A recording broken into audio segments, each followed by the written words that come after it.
गोटे द्रुतगामी कार एक स्कूटी को मुहांमुही धक्का देबारु स्कूटी रे थिबा शाशुंकर मृत्यु होइथिले भी अल्पके बर्ती जाइछंती झियो ज्वाई।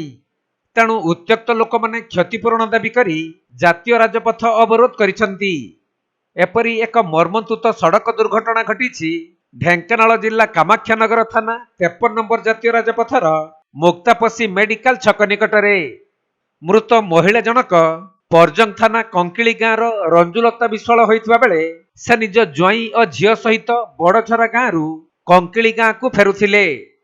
तेबे मुक्तापसी मेडिकल छक निकटरे कामाख्यानगर पटु परजंग आड़कू अति द्रुत गति आसुथबा एक कार सेमानक स्कूटी को धक्का देइथिला। फलरे घटनास्थल ही रंजुलतांकर मृत्यु हेबा परे दुर्घटना घटाइथिबा कार ड्राइवर गाड़ी छाड़ी देई फेरार मारिछि। तेणु क्षतिपूरण दाबी करी जातीय राजपथ उपरे शव रखी स्थानीय लोक माने आंदोलन करिथिले।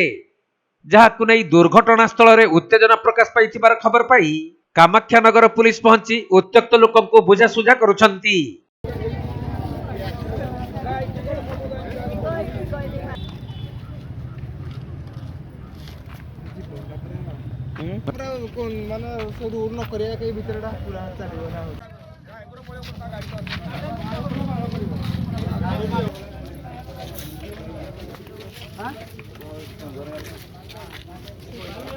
ढेंकानाल जिल्लारू असीम अमिताभ शतपथी रिपोर्ट कोणार्क लाइव।